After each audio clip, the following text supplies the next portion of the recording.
Good afternoon, everyone. So I decided to make this video for Jerry because he's been looking at getting, or he got, sorry, an FMS LC80 118 scale. And he was asking for recommendations on, wheels, tires, just what to do to it to make it the best crawler it can be.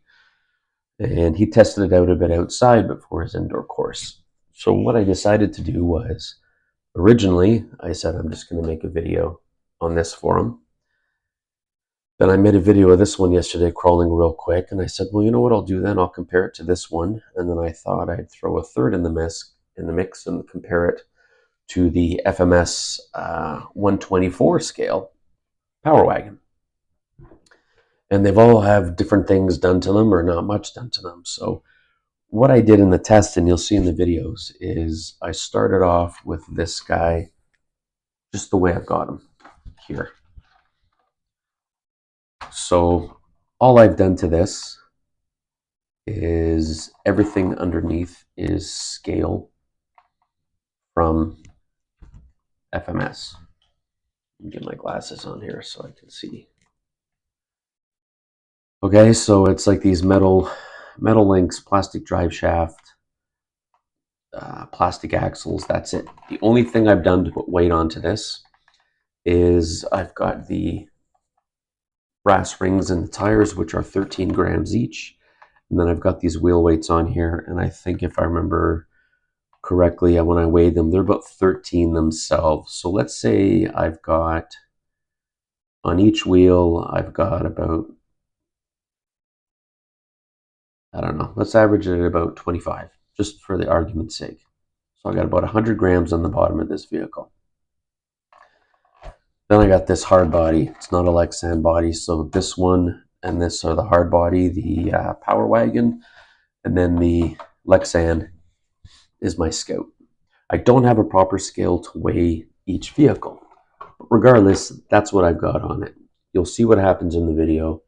This struggles. It makes it over one of my obstacles, like the pyramid-looking one, triangle.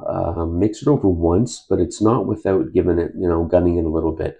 Now this has 2 gears, so I primarily ran it in first gear, assuming it has more torque and it's not as trigger happy. And then I also put it into high gear one time and gunned it and tried to get it over. But it was an effort to get it over that. The flat stuff it didn't really have a problem with. So then I thought, maybe it's these tires that I've been talking about, these DJ Crawler all-terrain, or no, they're mud terrain tires. These are 60 millimeter by 25 millimeter. So what I did was I took these off and I put the tires that I have on this. So I figured fair's fair, because the only thing I've done on this is the brass rings in the tires, which are about 13 grams. And then I've got little hexes in there that are about 4 grams each, I believe they were. So not a ton of weight on either vehicle, to be honest with. But if you have to lift them up, this one's heavier than this one. Okay, not by a lot, but you can feel it. You can feel it. And this one is almost as much as this one. And I've got some stuff on the bottom of this. So this guy has the rings in the wheels. It's got the wheel, so the brass rings. It's got the round wheel weights. It's got a brass steering link, brass links in general. So it's got some weight to it, because originally I thought that this struggle because it's heavier. I also had some tire weights in the front because of the back of this. I'd go crawling, and if I went like this, it would tip over. It would tip over each way. And I threw the weights in the front. I think I had 4. So I had another 28 grams just under the hood in the very front, just where the servo kind of goes up. So it wasn't as low as I wanted it, but I thought it would help a little bit in this thing tipping back. But you'll see this thing, even with these tires, which are Injora, just all-terrain crawler tires, And these are the 58 by 24 millimeter. Even with these tires, this thing had the same struggled. This thing made it over no problem. And what I also did was I then took these DJ crawler tires and put them onto this. This thing still had no problems crawling over the obstacle. Then I took this guy and I left him the way he is. I didn't switch any tires off. I thought, okay, maybe it's the obstacle, right? And these are the Injora Swamp Claw. These are 64 millimeter by 24 millimeter tires. They're a new tire they have out. And I put this thing over because originally I thought, maybe because this thing is heavy, there's some problems with the tires gripping, right? Because you can hear it, these little nubs, you can hear it kind of going click, click, click as the tires are trying to grab. But when I had these tires on it that don't have all the nubs, which look more like a trail road tire, it struggled the same way. Put this thing over it, no problems.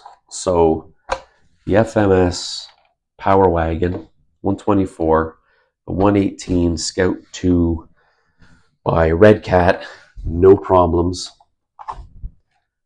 This guy's got problems. So then I took the body off. And one thing I do have to say is, in order to get this body off, because all of your battery and everything and electronics are under the hood, you've got to take out 2 screws at the back, 2 screws at the front. The 2 at the front are the Phillips, and the 2 at the back are 1.5 hex. Why they did that, I have no clue. But what this showed me was that, and now I don't have an electric screwdriver. I've been looking around to get one. I want to get a small one. So I had to take these screws out with a manual screwdriver.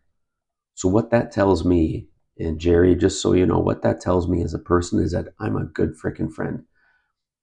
Because for them, manually, who would do that for somebody other than a really, really good person?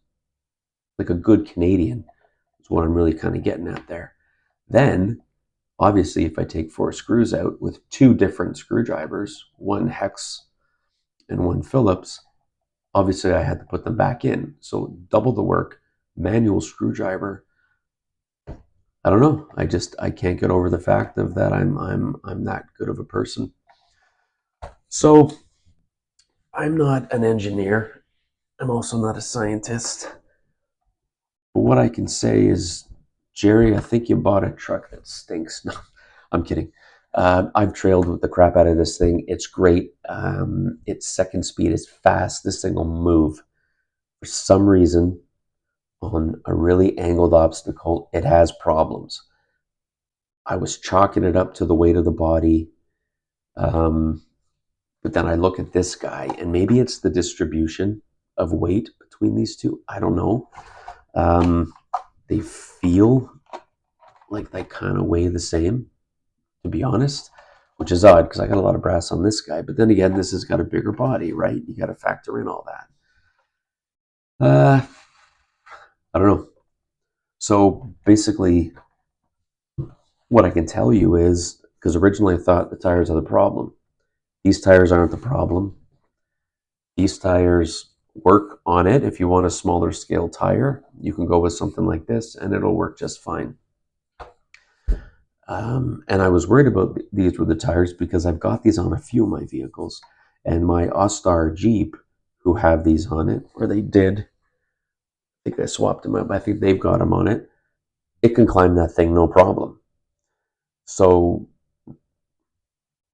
this one, and I don't know what it is. So it's not that it's tippy. I think it's got nothing to do with the links, if you ask me. I put it into second gear thinking maybe it didn't have enough power to get it up. Still struggled. Not sure, but at least it gives you some information. Then I was thinking maybe I got some stuff up here and that, but no, it wasn't like it was going up and it was, tipping back. And then I thought maybe there's not enough weight in the front, So it's kind of, as it's trying to crawl something, it's doing a bit of this. So there's not enough weight down on the axle and the tires to give it some grip. But again, I had an extra 28 grams in there. I took it out and I didn't even notice a difference. So there we have it. So what we've learned today is this Scout is phenomenal. This Power Wagon is phenomenal, FMS. This thing looks and drives phenomenal. But on the higher end stuff, it's not getting the grip you need. Crawl. So if you're gonna, I know the indoor course you're working on, you want something. So this is, I'd like to know what you come up with, because again, this is stock except for the wheels, the rings inside, and this little weight here. And I thought, regardless of that, even with the body off, it should pull itself up, but it did not. So there, I hope that helps you, or probably raises more questions than anything about how to get this thing to do. And I'm gonna work on it. I'm gonna try to figure this out. I might take some of that weight off the wheels and see what it does. I'm gonna start with the little hex hubs, the round hubs there with the weight. I'm gonna take those off and see what it does. But then when I take some off the bottom, I worry about this part. Even when I'm trailing and I hit a bit of a bump or a ledge, I wanted something to hold it down a bit. But I'm going to do it. I'm going to take that stuff off as well at some point and see if I can figure out if it'll handle that obstacle a little better. So we've learned all that. We've learned what a phenomenal human being I am. I'm blushing a little as I say that, but it is what it is. So guys, like, subscribe, comment. I always appreciate that. And we'll talk soon. Mine's IRC out.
Excuse me.